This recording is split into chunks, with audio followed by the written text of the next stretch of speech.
Did it? When you're done, just stop. Tell it. All right. Well, here we are in Rockingham, Vermont. This is the old Rockingham meeting house. Another episode of Sarah Gone a Rogue. Anyway, this is a really cool cemetery. Meeting house cemetery. Good morning. Just opening up. Well, take your time. Beautiful, beautiful church. Been inside of it a few times. Stood up in the pulpit, which was pretty cool. Had a tour. Great old glass in the windows. I don't know if you can see the wiggly glass.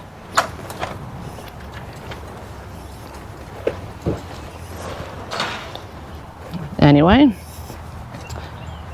we'll get back into the graveyard, which is part that's exciting.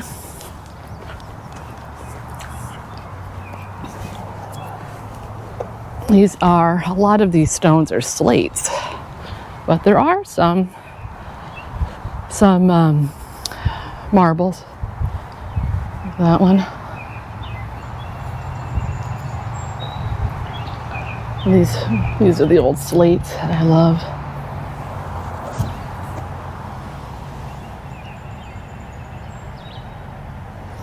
Let's find some with some faces.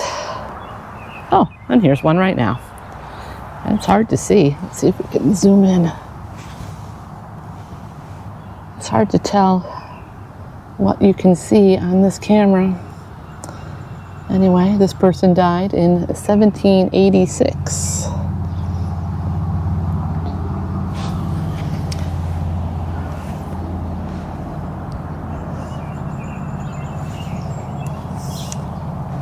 Anyway, lots of neat old stones. These are the ones I like. Here we go. These have the sun faces on it. And these were people that were a part of the meeting house, the Quakers, in memory of Mr. Joseph Reed, who died April 28th, 1793, in the 41st year of his age.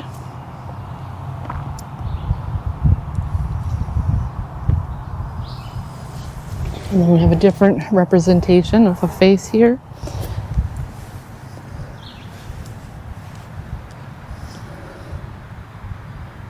A little stone.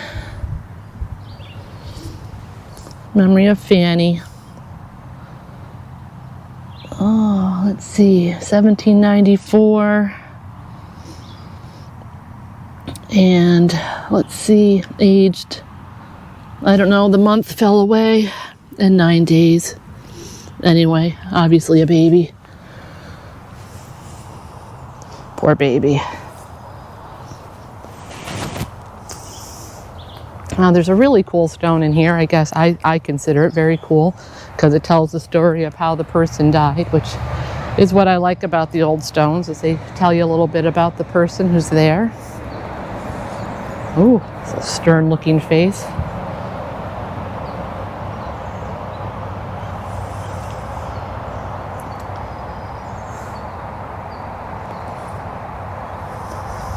Another little face, and another little face, and a sunshine face. A little sunshine face. But they're hard to read with the lichen growing up on them. And here we go, back here. Here's a face. Look at this big old stone. I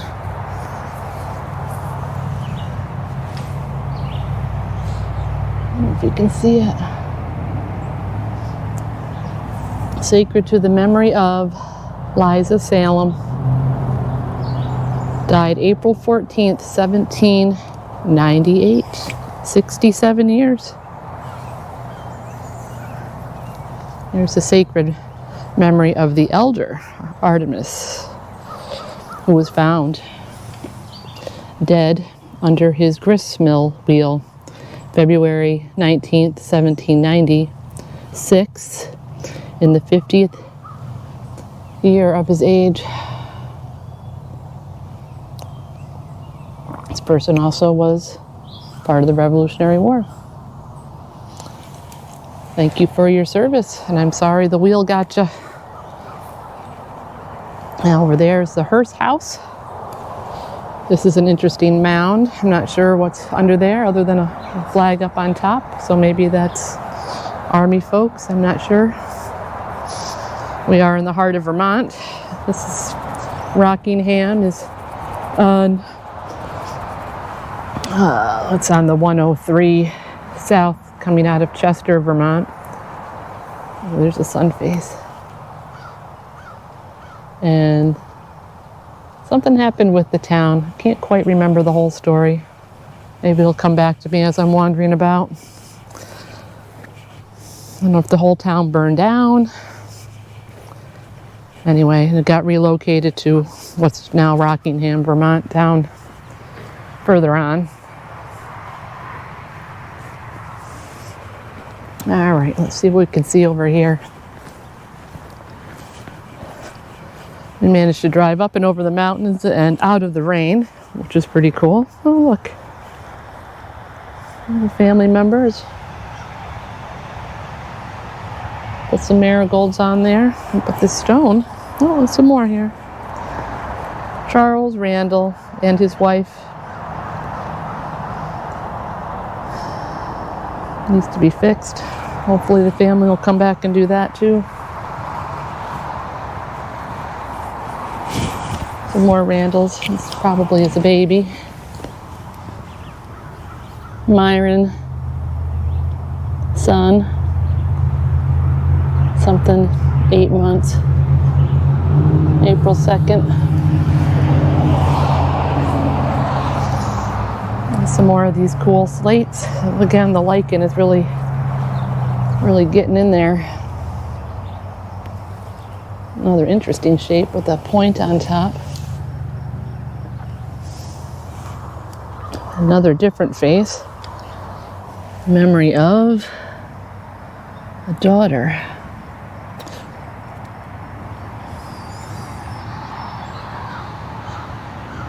And I can't read it because of all the moss. This is a shame.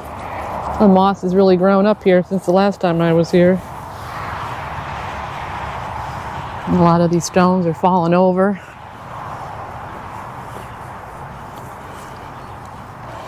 Which is unfortunate. Once they fall over or get sucked into the ground, that's it. That's why it's important to go to these places and check out these cemeteries before they're gone. There's some beautiful scroll work there.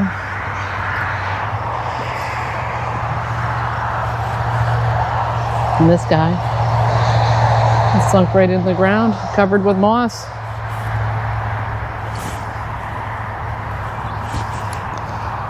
This one is almost a purpley slate. I don't get under there.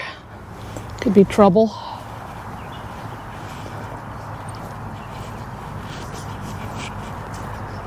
We got creeping. What is this called? It's not creeping time. Forget-me-nots. Thinking creeping phlox, but that's not right. Wild strawberries. Yeah. It's a beautiful cemetery, no matter what.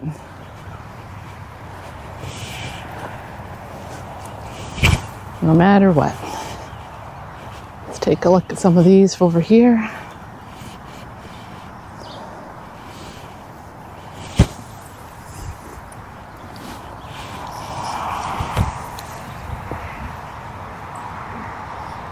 Here's a real white and bright one. Let's see what's happening here.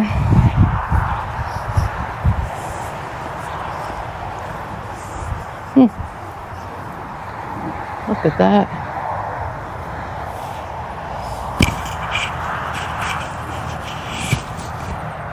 Wow. Roxalana, wife of Zachariah Gilson, died September 11th, 1832, in the 64th year of her age. And it's interesting, there's some writing down here on the bottom. I don't know if this was practice or if this was a price or what. Who's practicing their fours, at least. Oh, there's Zachariah right here next to us. Not nearly as nice. This one's got a big cleave in the side of it. It's huge. Mrs. Hannah Gilson, wife of Zachariah. 42. And here's a daughter, Arabella Gilson, daughter of Zachariah and Hannah.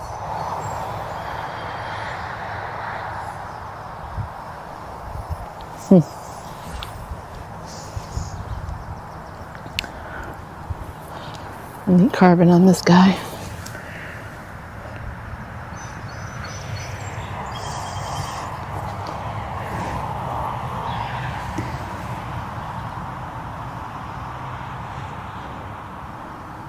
That face. Nice stone.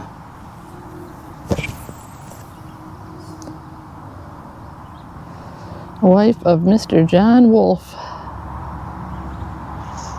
37.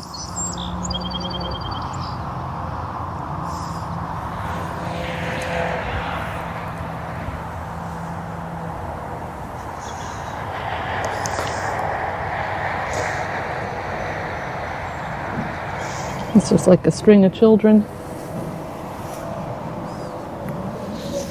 Memory of Orrin. Interesting. Orrin, I forgot the I. I had to tuck it up in.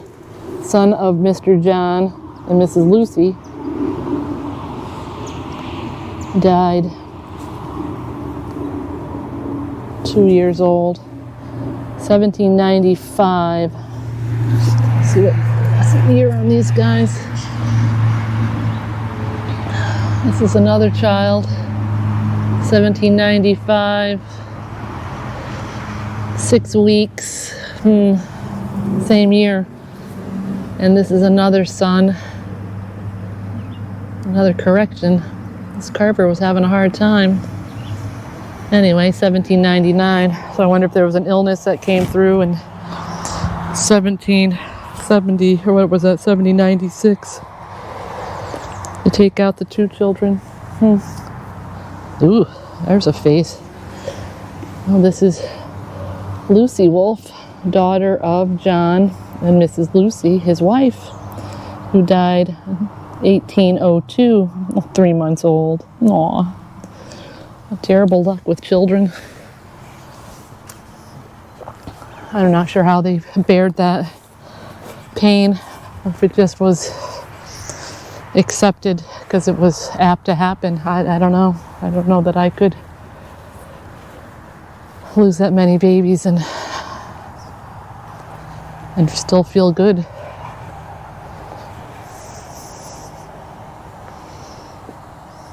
Another one down on the ground. Another face. This is a different face altogether.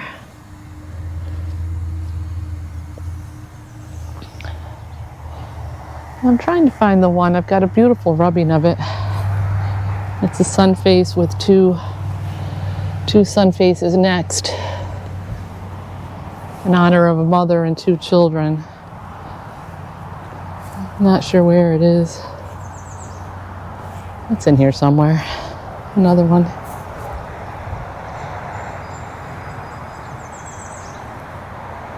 Lieutenant Samuel Tabor. 1805, 65 years old. Ooh, the hand going up. There it goes.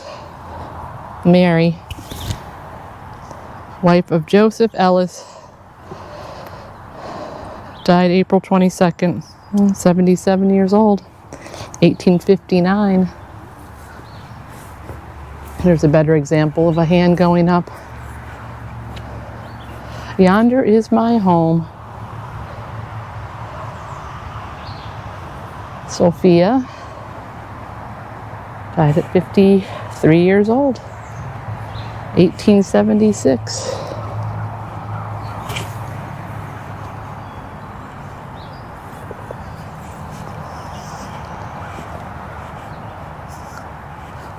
And so many different faces, but not the one I'm looking for. That's around here somewhere.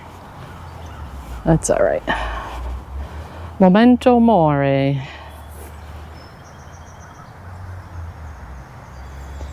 In memory of Mrs. Mary Whiting, amiable consort of the Reverend Samuel Whiting, who died August 7th, 1799, and she was 45.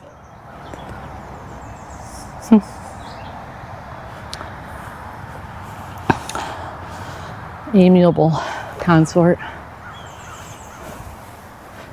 There's another one.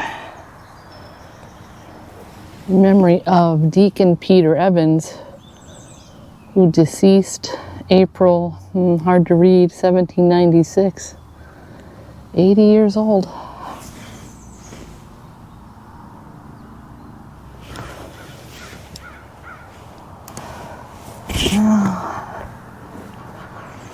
I don't know where that face one is.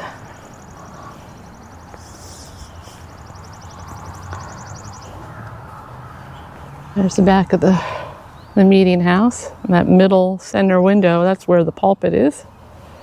Inside is something called, oh my gosh, what were they called? Pig pens, possibly? Anyway, so they were little family spots where your family went in. And you kept your extra pillows and blankets because it was awful cold there in the meeting house. And snuggle up, listen to a sermon, get your church in for the day, and off you go.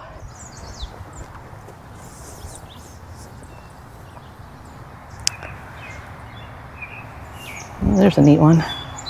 Still not the one I'm looking for, though.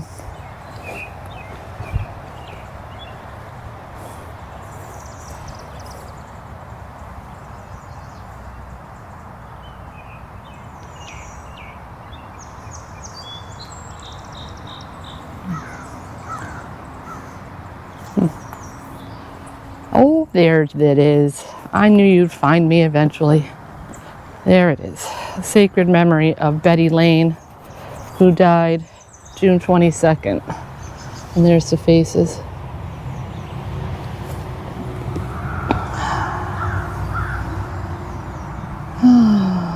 June 22nd, 1791. She was 37.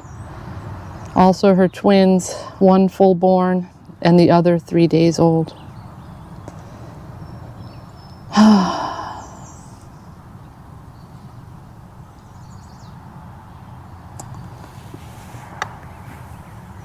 That's a story. Betty Lane having twins at 34.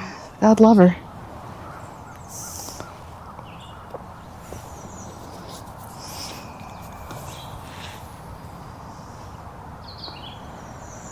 Well, that's it. That's all I got to say about this cemetery.